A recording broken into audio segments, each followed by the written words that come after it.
Mobile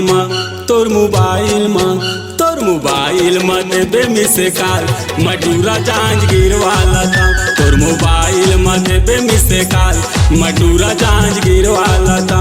मटूरा चापा वाला था रे, मटूरा बारा द्वार वाला था। मगाँव पलाड़ी वाला था वो, मसून नदी तीर वाला था। राजधानी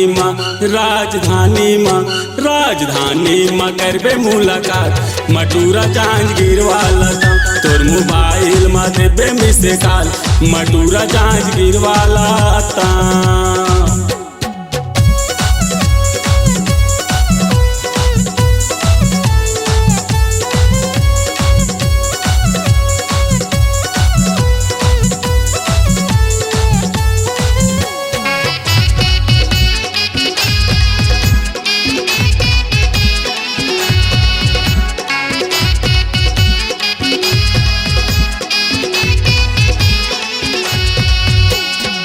खेती किसानी के कामे लगर था औ मैं रोजी कमाता हूँ। गाँव पलाड़ के रहोइया रानी छत्तीसगढ़ी गाना गाता हूँ।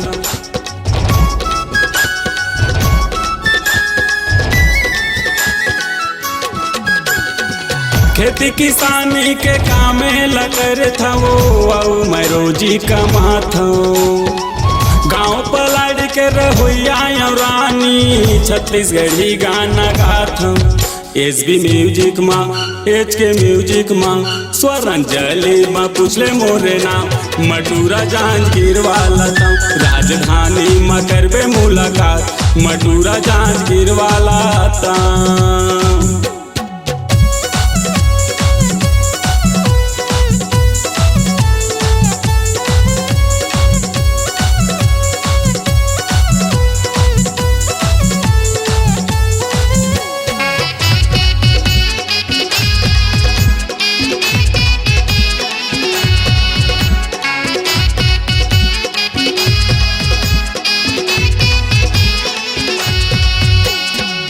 छत्तीसगढ़ के जम्मू गाँव गली मरानी गाना मोरे सुनाही। दूर बिलाई नांद गाँव रायपुर माँ पोस्टर मोरे चिपकाही।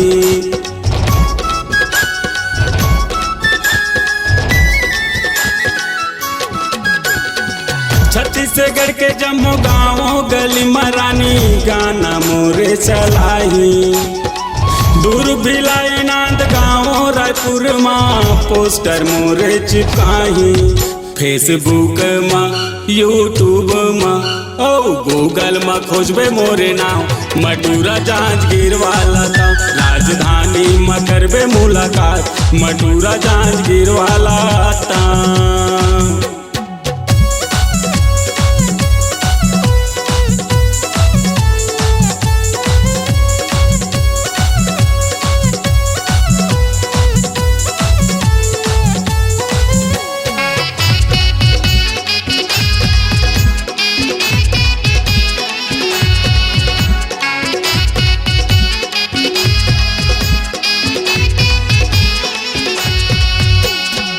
तोलले जात माया छाव मरानी दुलारी खांडे संग नचात। आनंद दिवाकर संग गाना गावत तोला शिव दिवाकर से मिलात।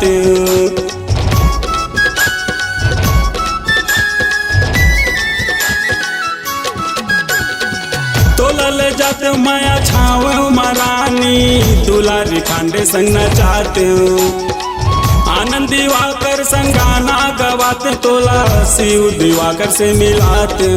सुरता कर लेबे माया धर लेबे, सुरता कर लेबे बल्ली मोरे नाम मटूरा जांजगीर वाला था। राजधानी माँ करबे मुलाकात मटूरा जांजगीर वाला था। मटूरा चापा वाला था वो, मटूरा बारा द्वार वाला था।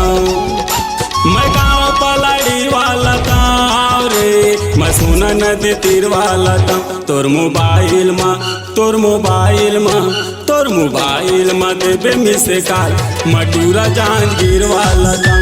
राजधानी में करबे मुलाकात। मटूरा जांजगीर वाला था, मटूरा चांपा वाला था, मटूरा बारा द्वार वाला था, मैं गाँव पलाड़ी वाला था, मैं सोना नदी तीर वाला था।